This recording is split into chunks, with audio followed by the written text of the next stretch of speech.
Je peux me présenter, Marc Belrose, je suis l'agent conseiller à la police de Montréal. Ça fait environ 30 ans que j'œuvre dans le domaine de tout ce qui est idéologie, tout ce qui est crime haineux, etc. Au début, comme au milieu académique, je suis sociologue de formation. J'ai fait ma maîtrise en criminologie et j'ai fait 5 ans au doctorat en criminologie aussi avant de devenir un policier assermenté. Donc, tard dans ma carrière, tard dans ma vie. Mais c'est correct, ça m'a apporté beaucoup de choses. J'ai fait aussi une dizaine d'années au renseignement et à la liaison avec les communautés auparavant. Ce que je veux faire aujourd'hui, c'est vous présenter très brièvement notre unité pour que vous compreniez un peu d'où nous venons. Je veux construire aussi un peu dessus ce qui a été dit auparavant, donc je ne vais pas répéter ce qui a été dit dessus les crimes haineux, dessus les structures qui sont similaires avec Québec, mais je veux plus vous apporter comment nous l'utilisons concrètement dans la situation actuelle. Donc, juste pour comprendre d'où nous venons, le module des incidents et des crimes haineux a été créé en 2015 et est devenu effectif réellement en opération en 2016.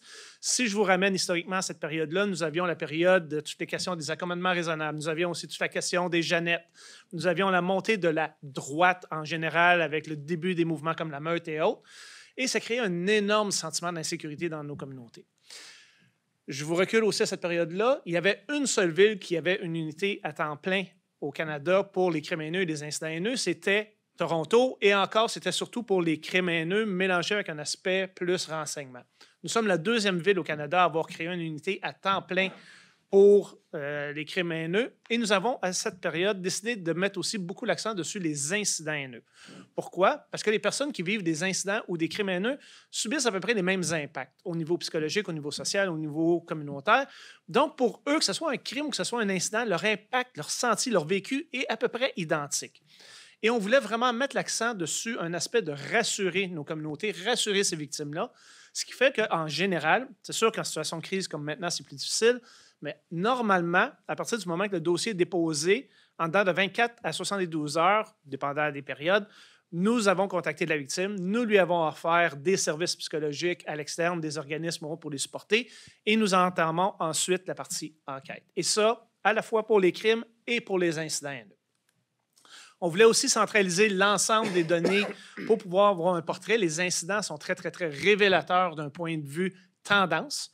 Donc, ça nous permet, si je prends l'exemple au début de la période du COVID, une communauté qui sous-dénonce énormément les communautés asiatiques. On commençait à avoir beaucoup d'incidents haineux envers eux autres. On faisait des liens fallacieux entre le virus du COVID et les communautés asiatiques. Et on a eu soudainement un pic dans les incidents haineux. Ça nous a permis d'aller voir immédiatement une quarantaine d'organismes, aller voir des consulats, d'utiliser des journaux des différentes communautés dans leur langue pour pouvoir parler des crimes et des incidents haineux, ce qui a fait qu'on a eu beaucoup plus de dénonciations par la suite et qui nous a permis ensuite aussi d'agir sur le terrain, comme augmenter nos patrouilles dans certains secteurs. Donc, les incidents ne servent pas uniquement pour aider la victime, même si c'est notre priorité, ça a beaucoup d'impact opérationnel à long terme. Notre unité est composée d'un commandant. Nous avons un lieutenant détective, 2 sergents détectives qui font toutes les enquêtes criminelles et nous avons 2 agents conseillers qui s'occupent des autres rôles que je vais vous expliquer rapidement. Comme je dis, pour nous, la victime est vraiment au milieu. La politique de rassurement, c'est le milieu de notre structure et tout est construit autour. Sans rentrer dans les détails aujourd'hui, la liaison, c'est vraiment développer de la liaison à long terme. On veut développer de la liaison avant que des événements graves arrivent. Ce n'est pas quand une situation catastrophique comme la tuerie à Québec se produit qu'il est le temps de commencer à donner des cartes et de serrer des mains. Ça doit être fait longtemps d'avance. Les liens de confiance doivent être établis très longtemps d'avance. L'analyse, comme je vais parler rapidement un peu de ce qu'on fait avec nos analyses côté statistique, comment que ça influence nos interventions, nos capacités sur le terrain. Et ça nous aide aussi beaucoup à faire de la prévention. Parce que non seulement nous allons faire rassurer puis rediriger les personnes vers des organismes, nous allons offrir aussi du durcissement de cible. S'ils ont eu des attaques sur les réseaux sociaux, s'ils ont eu des questions de sentiment de sécurité, si, par exemple, on a eu un cimetière qui avait beaucoup de vandalisme à l'intérieur du cimetière, nous allons les aider pour trouver des subventions, augmenter leur sécurité en général. De la même façon, les enquêtes vont ensuite suivre tout ça. Donc, c'est juste le portrait global, puis je vais vous montrer des statistiques. C'est pas dans mon temps. On voit qu'en général, à partir de 2017, on se tient environ dans 200-250 pour les crimes haineux et environ près de 100 pour les incidents haineux. C'est sûr que le contexte actuel a augmenté énormément nos statistiques. En un mois, nous avons eu l'équivalent à peu près du quart d'une année habituelle. Cela dit, il faut faire attention. Mon côté sociologue me dit que des statistiques, c'est des créatures fragiles qu'on peut torturer pour faire dire ce qu'on veut. Ça cache beaucoup de réalité, ce graphique-là. Si je fais juste regarder la tendance générale, je peux avoir l'impression que c'est relativement, ça monte, ça descend. Mais ce n'est pas le cas. Chaque année, le pic qui justifie la hausse ou la baisse change. Et nos grandes catégories classiques sont nos communautés noires, nos communautés arabes et ou musulmanes, nos communautés juives et les communautés LGBT. On a plusieurs autres types aussi, mais les grandes catégories qui influencent le plus les chiffres sont ces catégories-là.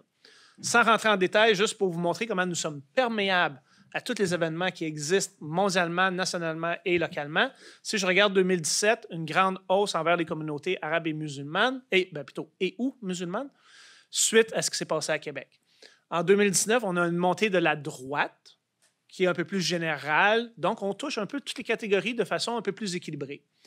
2020, début du COVID, on pourrait s'attendre à une baisse. Effectivement, il y a moins en moins d'interactions entre les personnes. Et 2021 est notre plus bas. Par contre, si je regarde, j'ai 3 catégories qui sont apparues dans cette période-là, en 2021, que nous voyons beaucoup moins dans les autres catégories. Donc, j'ai les communautés hassidiques. M. Dejean en a parlé un peu. L'aspect communautaire, l'aspect obligatoire d'être en communauté pour certains rites religieux a eu une grande médiatisation et ça a apporté beaucoup de répercussions, beaucoup de commentaires et d'événements par la suite. J'avais en même temps des communautés asiatiques qui subissaient un assaut qu'on n'avait à peu près jamais vu. Normalement, j'avais 1 ou 2 cas de crimes et d'incidents haineux par année et soudainement, je suis arrivé à presque 40 cas en une année. Et j'avais quelque chose de très similaire à ce que nous vivons présentement. Nous avons eu 11 jours très intenses en mai 2021, lorsque nous avons eu un autre conflit Israël, Gaza, Palestine à cette période-là, qui a amené beaucoup de commentaires violents de personnes qui menaçaient de poignarder des personnes, beaucoup de violence à cette période-là. Si je regarde, ceci sont nos chiffres que nous avons depuis le 7 octobre jusqu'à environ 2 jours. Je vais commencer par attirer votre attention ici, ce qui sont les chiffres qu'on voit le plus dans les médias, où est-ce qu'on semble avoir une grande différence entre nos communautés musulmanes, avec 30 cas si on calcule les incidents et les crimes ensemble, et environ 104 envers les communautés juives. Premièrement, historiquement, les communautés musulmanes et ou arabes sous-dénoncent beaucoup par rapport aux communautés juives. Dans toutes mes années, au travers de toutes les 30 dernières années, ça a toujours été le cas. Donc, on a ce facteur-là. Deuxièmement, il faut réaliser que ces statistiques-là sont très temporaires. C'est des statistiques qui sont créées pré-enquête. C'est très possible et c'est même très probable que plusieurs de ces dossiers-là vont terminer comme non haineux. Je donne par exemple une situation où est-ce qu'on me donnerait un graffiti ou un message comme libérer Gaza, ce n'est pas haineux. Par contre, c'est présentement dans les statistiques, tant que l'enquête ne sera pas terminée, parce qu'on veut voir le contexte, on veut voir où que ça a été fait, est-ce que c'est dessus une synagogue, est-ce que c'est dessus un bâtiment général et autres. On a aussi, pour la première fois cette année, inclus des statistiques lors de nos manifestations. Pour tous ceux qui connaissent bien les manifestations, des graffitis dans toutes les idéologies, dans tous les contextes, c'est fréquent. Donc, le fait que j'inclus des graffitis ou des événements qui se produisent dans mes manifestations gonfle mes statistiques aussi. En fait, si je regarde par rapport à la période la plus près, donc 2021 au mois de mai, ce que je vois, c'est dans mes premiers jours, dans mon premier mois, si j'enlève à partir de quand on a eu les cocktails Molotov et les coups de feu tirés. Donc, je recule juste la journée avant. J'ai une baisse très significative des incidents et des crimes haineux qui se sont produits dans un contexte similaire pour mes 11 premiers jours. Non seulement ça, j'ai un niveau de violence beaucoup moins élevé que ce que j'avais en 2021. Donc, il y a quelque chose qui a changé, qui a été bon, et je vais vous expliquer un peu comment nous sommes arrivés là en partie. Ce n'est pas juste nous, mais il y a des changements que nous avons faits qui ont eu des impacts directs. Ce que je veux attirer votre attention, surtout pour ce graphique-là, c'est les chiffres ici. Si je regarde, j'ai 14 crimes contre la personne dans la communauté arabe et ou musulmane, et j'ai 19 cas dans le cas des communautés juives. Qu'est-ce que ça m'indique? C'est que mes cas les plus graves, les cas les plus sérieux, mis à part, je dis bien, les cocktails Molotov et les coups de feu qui sont un peu à part dans la propriété, à part de ça, la majorité de mes cas sont relativement partagés également d'un bord ou de l'autre. Ça ne veut pas dire que ce n'est pas important les incidents, que les autres choses n'ont pas le même impact auprès des communautés. Comme je l'ai dit, ça l'a. Mais quand je regarde excusez l'expression, mais froidement, le nombre de cas plus graves, on se situe à peu près égal de part et d'autre. Donc, il faut vraiment faire attention aux statistiques, il faut vraiment faire attention à la façon que c'est expliqué et que c'est présenté. Au niveau de la prévention, on fait tout le temps la prévention primaire, secondaire et tertiaire, comme je vous expliquais, dans toutes les situations, dans tous les dossiers qu'on va avoir. On va regarder est-ce que c'est pertinent ou non. Nous développons de l'éducation au niveau des écoles, entre autres, conjointement avec le CPRMV et d'autres organismes. Nous faisons des conférences, des réseaux. Nous faisons plusieurs discussions dans les réseaux sociaux.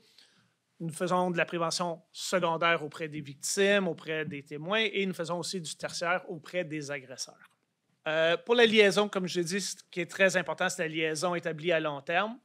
Et ce qu'on a fait, qui était nouveau pour le conflit actuel, dès le début, dès les premiers instants que nous avons vu ce qui se passait aux nouvelles, nous avons communiqué avec plusieurs de nos représentants des communautés, environ une vingtaine de chaque côté, pour les asseoir à des tables avec notre direction, avec le directeur Fadi Daguerre et les hauts gradés. Et on a séparé les tables pour éviter des tensions, des conflits. Donc, on avait une table avec les communautés juives et une table avec les communautés musulmanes ou arabes.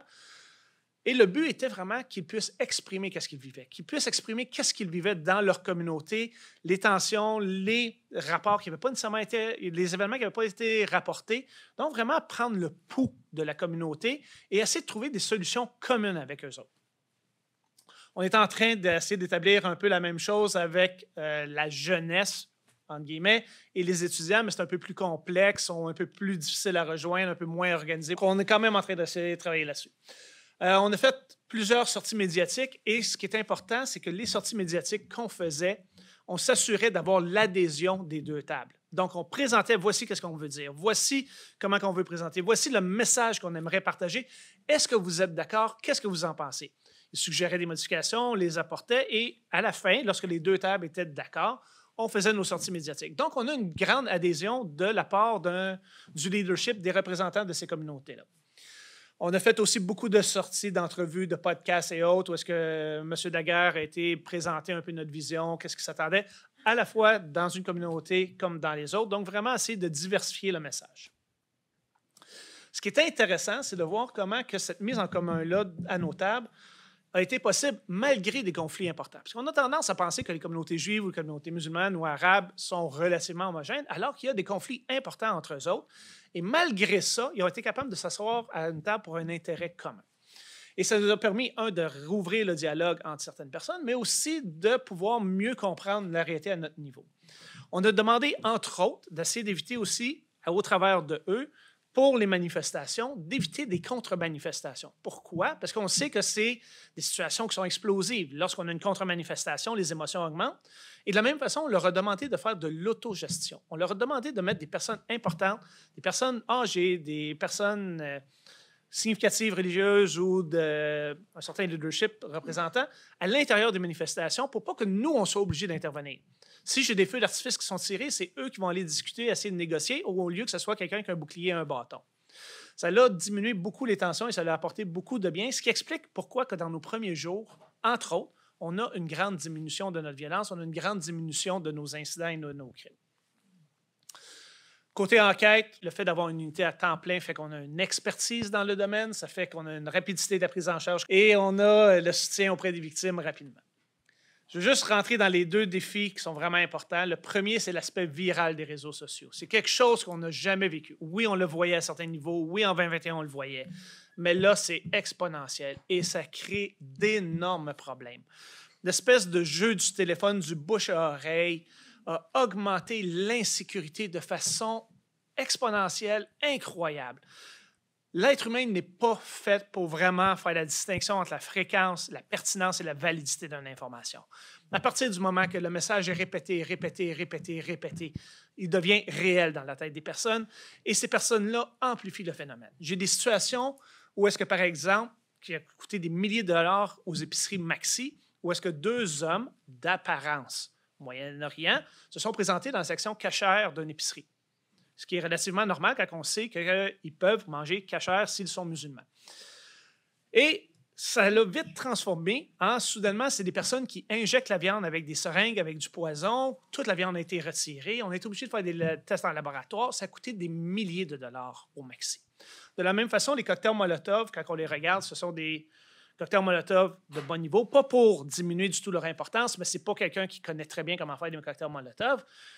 Le dommage est très, très, très mineur, mais je regarde comment c'est présenté présentement sur WhatsApp. On parle d'avoir lancé des grenades dessus la synagogue. On n'est pas du tout au même niveau, là. Donc, cette inquiétude-là, les rumeurs qui circulaient autour de l'Halloween, que les personnes allaient cogner aux portes déguisées pour attaquer puis assassiner les personnes qui allaient ouvrir les portes, tout ça crée une anxiété incroyable dans nos communautés et on passe des heures folles à essayer de rassurer les personnes qui, malheureusement, se font peur entre eux. Ce qui est important de réaliser, c'est que pour mes deux communautés, l'impact est le même si les chiffres semblent croire que c'est les communautés juives qui sont plus atteintes.